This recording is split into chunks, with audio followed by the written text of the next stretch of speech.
UP board की परीक्षा के रिगार्डिंग हम लोग भौतिकी की रिवीजन सीरीज में वैद्युत द्विध्रुव से अच्छी स्थिति में वैद्युत क्षेत्र के लिए फॉर्मूला प्राप्त करेंगे। तो इसके लिए हमें दो चीज़ों की जरूरत पड़ने वाली है। एक तो बेसिक इंट्रो हमको समझ में आना चाहिए वैद्युत द्विध्रुव का, कि वैद्युत द्विध्रुव और वैद्युत द्विध्रुव के आघूर्ण क्या होते हैं। तो जब भी दो बराबर और विपरीत किस्म के आवेश अल्प दूरी पर रखे होते हैं तो उनसे बने निकाय को हम वैद्युत द्विध्रुव कहते हैं। इस तरह का समायोजन होता है, एक माइनस क्यू आवेश होने वाला है, एक प्लस क्यू आवेश होने वाला है। मैग्नीट्यूड दोनों का सेम होने वाला है। इनको अगर हम अल्प दूरी पर समायोजित कर दें तो इस निकाय को हम वैद्युत द्विध्रुव कहते हैं। इसके रिगार्डिंग एक सदिश राशि हम डिफाइन करते हैं, वैद्युत द्विध्रुव का आघूर्ण। वैद्युत द्विध्रुव का आघूर्ण जिसे P से रिप्रेजेंट करते हैं, उसमें हम किसी एक आवेश के मैग्नीट्यूड और उनके बीच की दूरी का गुणनफल लेते हैं। तो चूंकि आसान और गणितीय परिप्रेक्ष्यों से आसान करने के लिए इनके बीच की दूरी को हम लोग 2L मानने वाले हैं।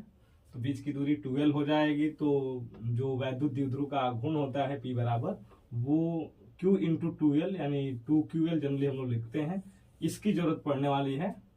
और एकदम बेसिक जो फॉर्मूला वैद्युत क्षेत्र का होता है किसी बिंदु आवेश से, KQ अपान में R स्क्वायर अर्थात 1/4 पाई एप्सिलॉन नॉट Q अपान में R स्क्वायर, जिसे सामान्यतः हम लोग KQ अपान R स्क्वायर लिखते हैं, इसकी जरूरत पड़ने वाली है।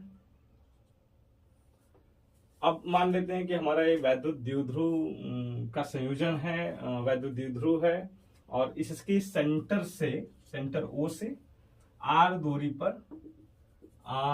पर अक्षीय स्थिति में का मतलब होता है कि दोनों रेखाओं को मिलाने वाली रेखा की अनुदिश उस रेखा को हम और आगे बढ़ा दें और उस रेखा पर किसी बिंदु पर वैद्युत क्षेत्र हमको निकालना होता है। तो हम कहते हैं कि वैद्युत अच्छी स्थिति में हमें वैद्युत क्षेत्र की गणना करनी है, यानी उस अक्ष पर ही गणना करनी है। तो हमने कहा कि अक्ष पर कुछ R दूरी पर एक पॉइंट P है जहां हमें वैद्युत क्षेत्र की गणना करनी है। तो वैद्युत क्षेत्र की गणना P पर करनी है, तो हम इस वैद्युत जो द्विध्रुव का समायोजन है इसको खंडशः देखने वाले हैं, इस प्रकार से कि इसमें दो अलग अलग आवेश हैं, पहला माइनस क्यू और प्लस क्यू। नंबरिंग कर लेते हैं कैलकुलेशन के लिए, मान लेते हैं कि प्लस क्यू आवेश को हम नंबर 1 का आवेश कह रहे हैं और माइनस क्यू आवेश को नंबर 2 का आवेश कह रहे हैं। और ऐसा मान लेते हैं कि पहले आवेश प्लस क्यू की वजह से जिसकी इस P बिंदु से दूरी R माइनस L हो जाएगी, क्योंकि यहां से यहां R है और ये इतना L उसमें से निकाल लेंगे तो R माइनस L की दूरी हो जाएगी। उससे वैद्युत क्षेत्र बाहर की दिशा में, चूंकि प्लस आवेश हमेशा वैद्युत क्षेत्र बाहर की दिशा में होता है, E1 मान लेते हैं। और माइनस क्यू आवेश से सदैव वैद्युत क्षेत्र अंदर की दिशा में यानी आवेश की तरफ होता है, उसे E2 मान लेते हैं। और ये दूरी जो कि टोटल R प्लस L होने वाली है, ये पूरा R और ये L R प्लस L होने वाली है, इनको अलग अलग हम E1 और E2 को फाइंड करने वाले हैं और इसका वेक्टर सम करने वाले हैं।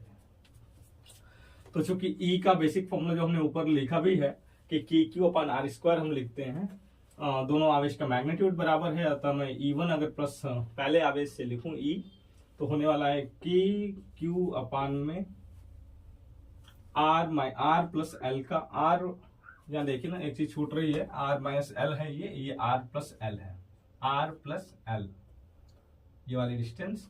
तो पहले आवेश से R माइनस L डिस्टेंस थी, तो R माइनस L का होल स्क्वायर, ये हो गया E1। और E2 की वैल्यू इसी प्रकार हो जाएगी हमारी E2 इक्वल टू KQ अपान में R प्लस L का होल स्क्वायर। अब बिंदु P पर नेट फील्ड प्राप्त करनी है, बिंदु P पर नेट क्षेत्र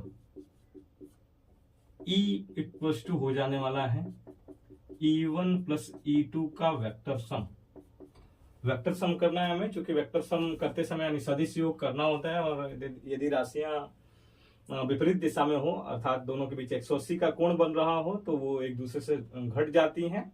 और जो बड़ी वैल्यू होती है उसमें हम जनरली घटाने वाले हैं, और बड़ी वैल्यू की दिशा में नेट क्वांटिटी मिलती है, परिणामी राशि मिलती है।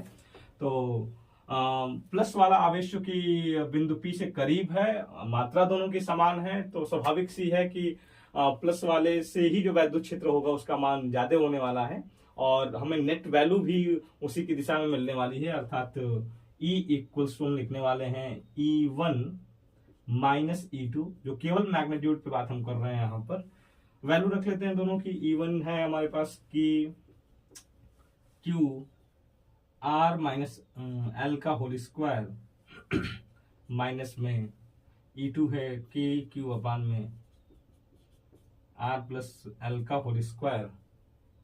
इसको सॉल्व कर लेते हैं। E की वैल्यू हो जाएगी, एलसीएम लेते हैं, K Q को कॉमन कर लेते हैं, K Q कॉमन हुआ, कॉमन करने के साथ साथ एलसीएम भी ले लेते हैं। R माइनस L का whole square, R minus plus का होल स्क्वायर, ये हमारा डिनोमिनेटर यानी हर हो जाएगा, और ऊपर यहाँ R प्लस L और यहाँ R minus L, R plus L का होल स्क्वायर माइनस में R माइनस L का होल स्क्वायर। सॉल्व कर लेते हैं, कोर गणितीय है, इक्वल्स टू के क्यू इक्वल्स टू हो जाएगा a प्लस बी का होल स्क्वायर से R square plus L square plus 2LR। यहाँ स्क्वायर भी करना है और माइनस का गुणा भी करना है, माइनस यानी प्लस R स्क्वायर होना चाहिए, माइनस का गुणा करके minus R square, plus B का स्क्वायर यानी प्लस L का स्क्वायर होना चाहिए, माइनस का गुणा करने के बाद minus L square, minus 2LR होना चाहिए, माइनस का गुणा करने के बाद वो प्लस 2LR हो जाएगा, प्लस 2LR। और नीचे का जो फॉर्मेट दिख रहा है एक ब्रैकेट में something a plus B, a minus B और a प्लस बी का फॉर्मेट दिख रहा है, और वो दोनों चीजें दो दो बार हैं, तो यानी ये बनने वाला है a square minus B square का फॉर्मेट, अर्थात R square minus L square का फॉर्मेट। दो बार चीजें हैं तो उसका स्क्वायर हो जाएगा, यानी R square minus L square का होल स्क्वायर हो गया, क्योंकि चीजें दो बार हैं, दोनों दो दो बार हैं।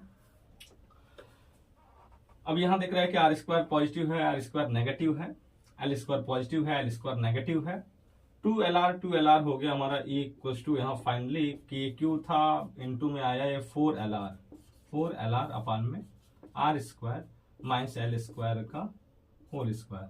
यही अगर आगे बढ़ा ले हम लोग तो थोड़ा इसको हमें सेट करना है, हम चाहते हैं कि इसको 2QL समथिंग लिखें, तो यहाँ से एक 2 निकाल लिया, Q ले लिया और L ले लिया, बचा क्या, बचा 2 और K और R अपान में फिर चल रहा है ये R square minus L square का होल स्क्वायर। 2QL को हम जानते हैं कि हम क्या कहते हैं, द्विध्रुव का आघूर्ण कहते हैं, जो एक सदिश राशि होती है जिसकी दिशा माइनस से प्लस हम डिटरमाइन भी करते हैं, समझाते भी हैं, बताते हैं। तो यहाँ ये रिलेशन बनेगा 2K, इसकी जगह हम लिखते हैं PR अपान में R square minus L square का होल स्क्वायर। अब हमें यहाँ एक एजम्पशंस लेने की जरूरत है, जो सामान्यतः होता भी है, क्योंकि जब हम वैद्युत द्विध्रुव को रियल कॉन्फ़िगरेशन में देखते हैं, यानी केमिस्ट्री में जब हम किसी मॉलिक्यूल्स के बारे में बात करते हैं, चाहे NaCl हो HCl हो, वहीं वैद्युत द्विध्रुव व्यवहारिक रूप से हमें दिखाई देते हैं। तो वहां चूंकि आवेशों के बीच की दूरी अल्प होती है और उनसे किसी बिंदु पर वैद्युत क्षेत्र की जब बात करते हैं, रिलेटिवली R जो होता है वो काफी बड़ा होता है L की तुलना में। उसी केस पर हमको बात करनी हो कि यदि R जो है वो काफी बड़ा हो L से, तो यहाँ पे क्या होता है देन, यानी तब L स्क्वायर की वैल्यू तुलनात्मक रूप से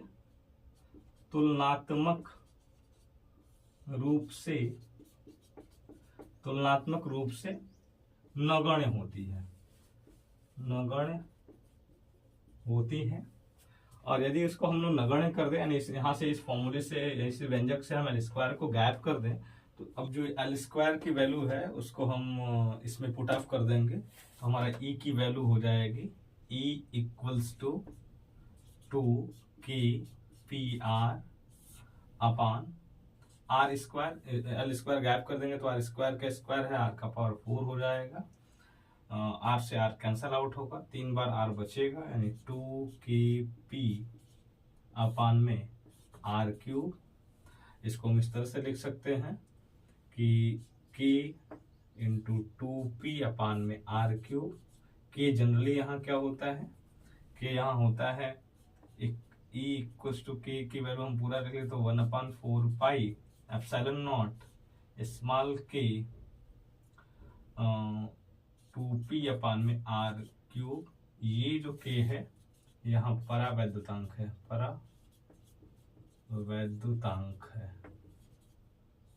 परावैद्युतांक। देखते रहिए, सीखते रहिए। बोर्ड की परीक्षाओं के लिए आपको शुभकामनाएं। धन्यवाद।